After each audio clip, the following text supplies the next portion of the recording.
Hello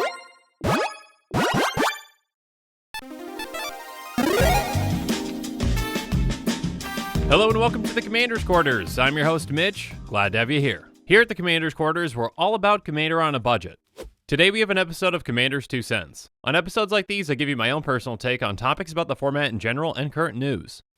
This show and episodes like this one are possible thanks to viewers like you. If you're looking for an easy way to help support this show, make sure that you like, share, and subscribe. Also, hit that bell notification icon so you don't miss any new episodes. And while you're at it, subscribe and review our podcast as well. You can also go check out our playmats and other merchandise at thecommandersquarters.com. Another easy way to support this show is with our TCG player affiliate links. So whether you're buying a deck or individual cards, you can use this general link right here or one in the description. And the final way that you can support this show is by supporting us directly by becoming a patron. There are many benefits to being a patron, and I truly couldn't do this without all of their support.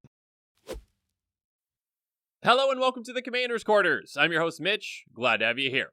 So today we're going to be talking about what makes a card bannable. There are thousands of cards in the Commander format, and only 40 or so are actually banned. Now, there have been some bans in the most recent years, but compared to other formats, there really aren't too many cards that actually get banned. But when you're looking at a new card coming out, what's a factor that might lead it to getting banned? Now, we're not going to be talking too much about older cards because there are definitely some edge cases that happen as to why some older cards are being banned or were banned. But looking forward, if you see a card, what might lead to it being banned? Now, I'm not on the rules committee or the Commander Advisory Group, so I have absolutely no say when it comes to a card being banned. None whatsoever. And this is entirely my opinion. Again, this is just me speculating on what makes a card bannable to people who have the power to ban a card. Okay? Now that we've got that out of the way, let's talk about first my definition on what makes a card bannable. So basically, and this is the main thing, it's a card that the format won't self-police. And we'll get to that a little bit later here in a bit. It's a good card that's going to see a lot of play, and arguably it doesn't break the social contract. It can do interesting things, but those things might be a bit annoying or make the game take a long time. The game revolves around the card when it comes down. So again, that definition was probably a bit too long, but that's okay. Just deal with it, all right? So basically, self-policing, I think, is the main thing in this. If the format will self-police based on the social contract and the unwritten rules, the card doesn't need to be banned because the card itself is basically, it's kind of like a soft ban because players and playgroups just don't play the card. We'll get to some examples here in a bit on that. But first, let's talk about a recent card that was banned and that there was a stir on both sides about, and that was Lutri the Spellchaser. Lutri the Spellchaser is a 3/2 elemental otter that costs 1 Is It. It has companion. Each non-land card in your starting deck has a different name. It has flash. When it enters the battlefield, if you cast it, copy target instant or sorcery spell you control. You may choose new targets for the copy. So basically, Lutri is a companion with no restriction for Commander, because if you're not running a Persistent Petitioner's deck or whatnot, every single deck that you have can just use Lutri as long as you've got red and blue in it, because there's no really requirement, because you're already having, it's a singleton format. I'm talking in circles here, okay? Basically, Lutri is a free 101st card for certain decks. That's why it is banned. Now, there was a stir on parts of the community because people didn't want it to be banned, because some people didn't really understand potentially how broken and powerful this thing is. When you look at it at face value without that companion clause, it's basically a worse dual-caster mage. Which, that's completely fine. It would be fine to have another dual-caster mage in the format. The problem is that this is a free 101st card. It's a card that just gives an advantage to certain decks, and some players might not realize that, and then therefore they're just going to run it in their decks as if it's a completely fine thing. So if it wasn't banned, there would be players who would run it and would think that'd be no problem. So it wouldn't be self-policed by the format. There are players who would definitely play it. Now, playing it in the 99 or as a commander, completely fine, but when things are banned, they're just overall banned, not just banned for one thing or another, okay? And that's a completely different argument for a different day. So Lutri was banned. Because the format wouldn't self-police, it would see a lot of play, all right? That's just my opinion, but I believe that would be true. Now, when it comes to some older cards for examples on what cards are banned, let's go to Primeval Titan, okay? Primeval Titan is a 6/6 giant that costs 4 green. It has trample, and it says when it attacks, enters the battlefield or attacks, you may search your library for up to 2 land cards, put them on the battlefield, tap, then shuffle your library. This one is a very powerful card that did see a ton of play before it was banned, and the game definitely revolves around it, where prime time comes down, and everyone wants the prime time. If there's someone who can steal it, who can copy it, it just becomes a game about prime time, and obviously, searching your library, shuffling, getting lands, that takes time too. This is a card that doesn't arguably break the social contract, because there obviously is an advantage that you get for having it, but it's not blowing up lands, it's not doing stacks, it's not doing things that are against those unwritten rules in Commander. So players play it. And because of that, it was banned because it led to lengthy games and games just revolving specifically around this one card. A card that was banned not too long ago, I believe it was a couple years at this point, is Prophet of Crufix, which is a 2/3 human wizard that costs 3 green-blue.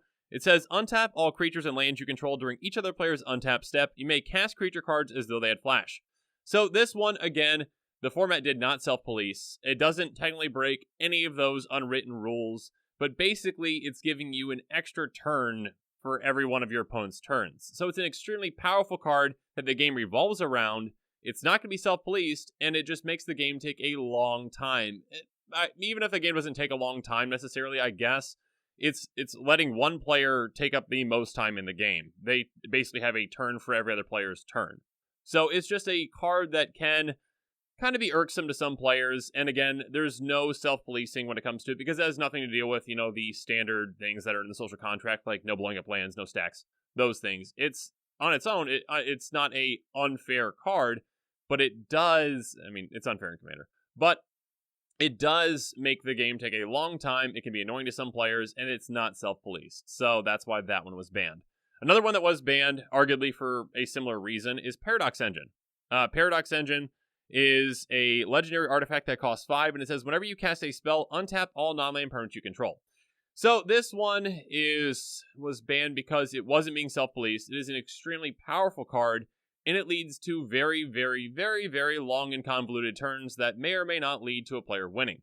So basically, you happen to play it, you hope you keep casting things, untapping things, tapping your mana rocks again, and then hoping that you keep going and going and going and going until you eventually maybe win. And sometimes you do, and sometimes you don't. And then, so for those turns that you had a 10-minute turn and you didn't win, that can be annoying to some players, especially if you're just sitting out players that you don't know. So this one was not being self-policed. It's an extremely powerful card, and because of that, the Rules Committee determined that it needed to be banned. Now, whether or not I completely agree with all these bans or not is irrelevant at this point. I'm just basically talking about kind of my thoughts on potentially their mentality when it comes to banning a card and what makes it bannable. And so again, I think a major part of that is that self-policing. And this one actually brings up an example of a commander, which is Leovold, Emissary of Trest. It's a 3/3 elf advisor that costs black, green, blue. And it says each opponent can't draw more than one card each turn. Whenever you or a permanent you control becomes the target of a spell or ability an opponent controls, you may draw a card. So essentially, this is an example of a commander that was causing a lot of problems for a lot of groups and a lot of LGSs. Basically, if someone's running it as their commander, they're going to make a deck where it's just not going to be a fun time for other people for the most part. Now, in general, and again, it doesn't deal with land destruction, it doesn't deal with stacks, it deals with, maybe wheeling and then making it so that everyone else essentially has no hand and you've got a hand. So that's basically kind of what it is, and it's not exactly, again, in a casual environment, that might not be the most fun thing to play against. This is one that maybe the Rules Committee thought would be self-policed, but ended up not being self-policed enough, so because of its use in the format, it ended up getting banned. So again, I think that the main thing is essentially whether or not the card is going to be self-policed, and if the Rules Committee believes it's going to be self-policed. Something like Lutri was banned ahead of time because they believed that basically it just wasn't going to be self-policed. Other cards, they'll give some time to and allow it to see play, and if it's a problem, then it's a problem. If it's not a problem, then it doesn't need a ban. So, when it comes to self-policing, again, cards that some people have called for to be banned, but are not banned, I think it's, again, that is kind of the line of these cards are currently being self-policed in the format. And an example of that is going to be mass land destruction cards. Cards like Armageddon. Armageddon is kind of the go-to. I'm not sure if it's the number 1 saltiest card on EDH Rec's top salt list, but I think it might be. It's either that or it's number 2. Anyways, it's a simple card. It's a sorcery that costs 3 and a white and says destroy all lands. So, mass land destruction, again, when it comes to the social contract and those unwritten rules, is kind of like unwritten rule number 1. Basically, don't blow up everyone's lands. So, don't touch lands. That's just kind of what the unwritten rule is. Because of that, many players in playgroups and people at LGSs don't play mass land destruction spells. So it just is self-policed by the casual side of the format. So therefore, Armageddon and cards like it don't need to be banned. That same can be said about stacks pieces like Winter Orb. So Winter Orb is, for those of you that don't know, an artifact that costs 2, and it says as long as Winter Orb is untapped, players can't untap more than 1 land during their untapped steps. So stacks pieces that essentially kind of slow down the game to a halt, stop players from having access to the resources. These are, again, kind of seen in the social contract as a no-no. Like, you just don't play cards that basically mess with players' resources or lands, basically.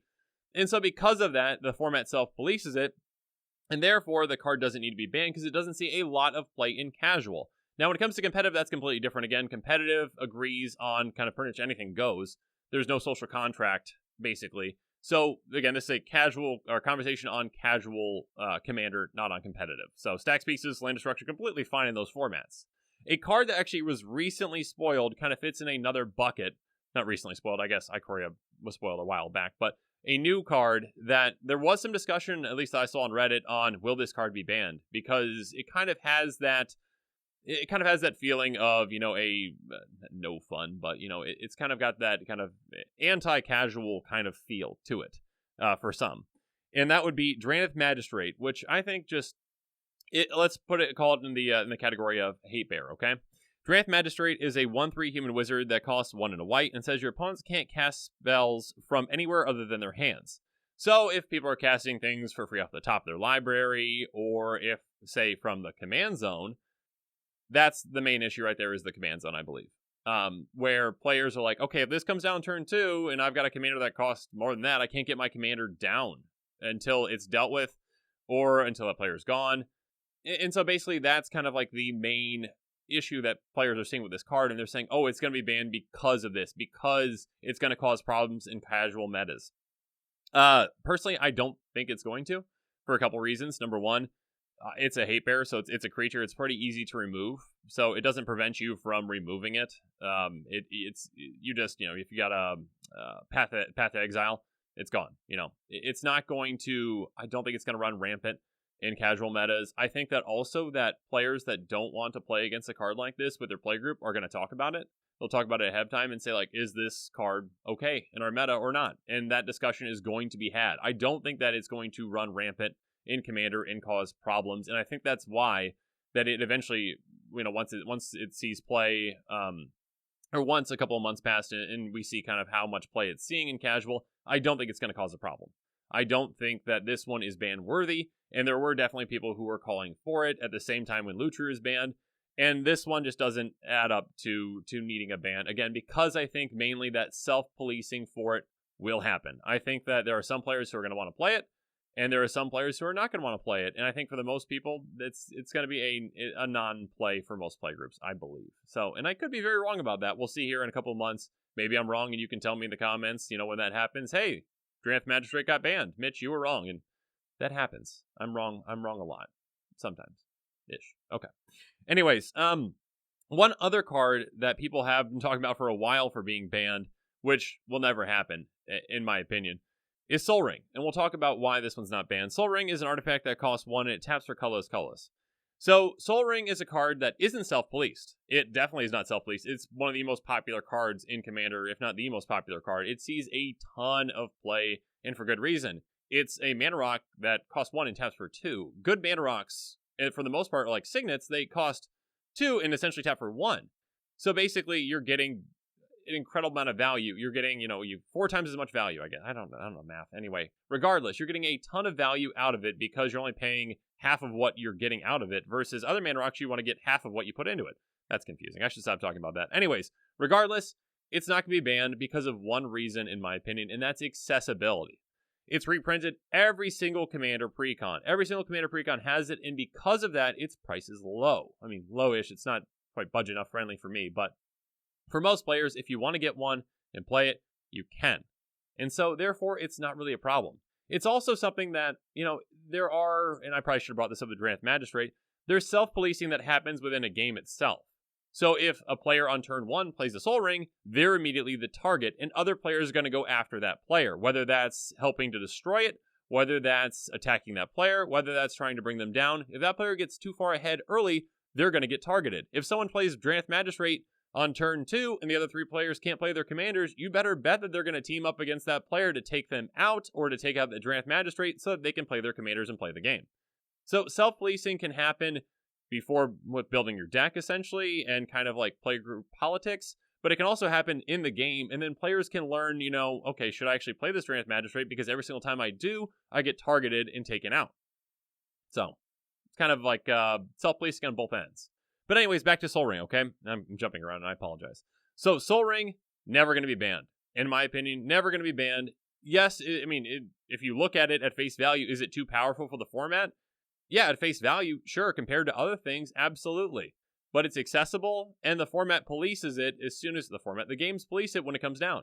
So, it's not going to be banned. Now, cards that I would argue should be unbanned because Soul Ring is not banned, are the mocks. So, I think that basically, you can't argue, and again, I could be completely wrong on this, that the Soul Ring is any less powerful than the mocks. In fact, I think Soul Ring might be more powerful than the mocks because, let's say you've got both on turn 1, you play your Soul Ring down, next turn you've got access to 3 mana to start, mocks you've got on turn 1, next turn you've got access to 2. So, yes, colored mana, regardless, okay? The only reason that the mocks are banned is because of money, accessibility, essentially. Basically, Soul Ring is accessible because it's $4. If it wasn't $4, if it was $5,000, then I don't think it would be illegal in the format because of accessibility. If only one player's got a Soul Ring, that's a bit different than everyone having access to Soul Ring. Whether that's right or wrong. And again, this is my opinion on it. It doesn't mean that's the right one, but I personally think that money really shouldn't be a part of the ban list. I don't think that money should be a determining factor of a card being banned or not. I think that players should be able to play what they want to play. I think that there are certain things that will be self-policed and certain things that won't be self-policed, but I don't think that money should be a part of it. And going forward, again, this is kind of a discussion where I'm talking about cards in the future that can be banned. The reason that the mocks and other cards that are extremely expensive are banned is probably because they're on the reserve list and they'll never be reprinted. So those are never going to go down. Cards in the future that are being printed, new cards, are not on any kind of a reserve list. They have the option or opportunity to be reprinted. So a card is never going to get to the price of a mocks, any new cards coming out. So those cards are never going to be banned for money reasons. So when it comes to bans, I think the main thing to look for again is, will the card be self-policed? I think that there are cards that might kind of skirt that social contract or even break the social contract that can be printed and not banned because the format won't, it'll self-police. People won't play those cards anyway, so there's no reason to ban them. And I think that's going to happen more and more often as Wizards keeps pushing the envelope when it comes to overpowered cards. I do think that there's going to be more cards in the future that are also banned, like the Lutri example, where Wizards might make something for another format, like Standard was their example for this one, and it doesn't exactly really work in Commander because it's just overpowered in Commander. And so because of that, again, I think there are going to be some more bans in the future, and I think that the way to look out for which cards might be banned, again, is just ask the question, is this card too powerful? Sure. Is it going to warp a game? Sure. Is it going to be self-policed by the format is the main one, I think. If the answer is yes, I don't think it's going to be banned. If the answer is no, it might be banned. So, again, this is all just my opinion. I could be very wrong, but yeah, let me know what you think in the comments below. Do you think that self-policing is essentially the reason that cards are banned or not? So, yeah, I think that's all I got for today. So, thanks again, and have a good one. And make sure you're following us on social media for more updates and sneak peeks on future episodes.